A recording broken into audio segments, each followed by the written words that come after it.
हमने पिछले लेक्चर में देखा था कि जो पावर सप्लाई होता है तो वो किस तरह से अपना काम करता है, यानी पावर सप्लाई की जरूरत क्यों है पीएलसी के अंदर, और वो इसमें अपना पार्ट कैसे प्ले करता है। तो हम देखेंगे इसके आगे सीपीयू जिसे प्रोसेसर बोलते हैं। ये जो सीपीयू है पीएलसी के अंदर, जिसे हम प्रोग्रामेबल लॉजिक डिवाइस जिसे बोलते हैं, तो उसके अंदर ये बहुत महत्वपूर्ण पार्ट है सीपीयू।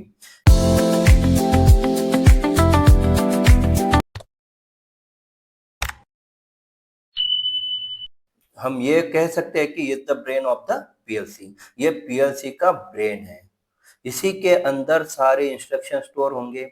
इसी के अंदर जो यूजर है वो यूजर प्रोग्राम को बनाएगा और इसी के अंदर उस प्रोग्राम को एग्जीक्यूट किया जाता है और कंडीशन बेस एग्जीक्यूट करने के बाद ये अपना आउटपुट को ऑन करता है। बिल्कुल सिंपल है दोस्तों। सीपीयू जो है सेंट्रल प्रोसेसिंग यूनिट है पीएलसी का। तो ये जो सीपीयू है ये वर्क कैसे करता है? The processor accept input data from the various sensing device. आप देख सकते हैं, देखो, the processor accept input data for various device. ये जो इनपुट डाटा ये एक इनपुट कार्ड है। इस इनपुट कार्ड के अंदर जो फील्ड से सेंसिंग डिवाइस जो होंगे, जैसे सेंसर हो गए, लिमिट स्विचेस हो गए, पुश बटन हो गए, और भी कई सारे डिवाइसेस है जो इस इनपुट को प्रोवाइड करते हैं। और ये जो प्रोवाइड किए हुए इनपुट है, तो इसको जो प्रोसेसर है, जो सीपीयू है, वो इस डेटा को अपने एक्सेप्ट करता है। और एक्सेप्ट करने के बाद इसके अंदर execute the store user program. इसके अंदर जो है, जो यूजर ने प्रोग्राम बनाया है, प्रोग्राम खुद पीएलसी तो बनाएगा नहीं, जो यूजर है, जो प्रोग्रामर है, वो प्रोग्रामर जो है वो इसमें प्रोग्राम बनाएगा। तो वो उस डेटा को यूज करके क्या क्या कंडीशन चाहिए, उस कंडीशन के हिसाब से वो एक प्रोग्राम को डेवलप करता है, राइट करता है, इसमें लिखता है। जब प्रोग्राम बन जाता है तो प्रोग्राम बनने के बाद तो ये इसी के अंदर यानी सीपीयू में ही एग्जीक्यूट होता है। तो एग्जीक्यूट प्रोग्राम जो होगा, तो एग्जीक्यूट होने के बाद it is send appropriate output command to control device. जो भी फील्ड में कंट्रोल डिवाइस लगे हैं, लाइक मोटर हो गई, या कोई सॉलोनॉइड वाल्व हो गया, या जिसे हम बोल सकते हैं कि इंडिकेशन लैंप हो गए, ये सारे जो जो जो भी डिवाइस को हमें पीएलसी के थ्रू कंट्रोल करना है, उस कंट्रोल डिवाइस को ये आउटपुट कमांड प्रोवाइड करता है। देखो एकदम सिंपल है।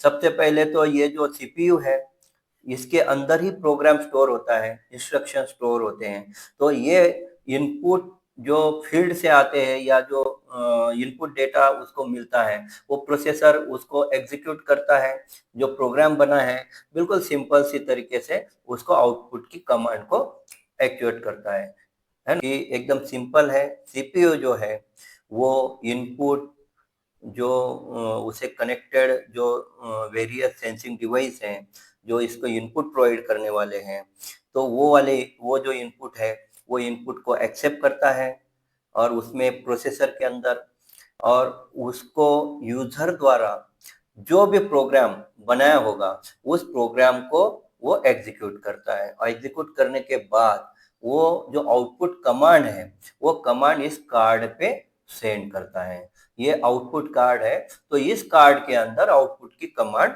ऑन होंगे और उस कार्ड से जो फील्ड पे कंट्रोल डिवाइसेस हैं इस आउटपुट के साथ वो कनेक्टेड होंगे। अभी इसके बारे में जो वायरिंग कैसी होगी, क्या होगी, जो इस इनपुट और आउटपुट कार्ड की, तो ये सारी चीजें हम आगे भी सविस्तर रूप से देखेंगे। तो आज का जो सेशन था, आज का जो टॉपिक था, वो था सीपीयू, और सीपीयू के बारे में हमने विस्तृत जाना है। और भी आगे वेरियस टाइप के जो डिवाइसेस, जो हार्डवेयर है पीएलसी के अंदर, जो पीएलसी से रिलेटेड है, ये सारी चीजें हम एक एक करके देखेंगे।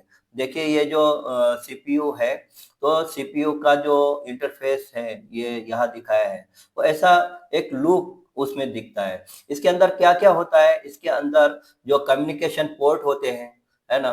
कम्युनिकेशन पोर्ट अगर वो डिवाइस नेट है, तो डिवाइस नेट का एक सॉकेट होगा, या अगर वो ईथरनेट बेस है तो उसमें RJ45 का एक प्लग होगा या सॉकेट होगा। तो इस प्रकार से इसके अंदर एक स्विच भी होता है एक मोड के लिए, जो प्रोग्राम मोड है, रन मोड है और रन रिमोट मोड है। तो इस प्रकार से इसके भी बारे में, ये स्विच के बारे में और भी सविस्तर रूप से हम आगे जानेंगे। बिल्कुल बेसिक चीज है और इसमें एकदम क्लियरिटी आ गई होगी दोस्तों आपको कि सीपीयू क्या है, कैसे वर्क करता है। आज का जो टॉपिक है वो यहीं पे समाप्त करते हैं। ये इन्फॉर्मेशन आपको कैसी लगी, बिल्कुल आप हमें कमेंट में बताइएगा। कुछ सजेशन होंगे वो भी आप हमें बता सकते हैं। और उसके बाद ये मेरे चैनल को सब्सक्राइब ज़रूर कीजिएगा और वीडियो को लाइक और शेयर कीजिएगा। Thank you very much.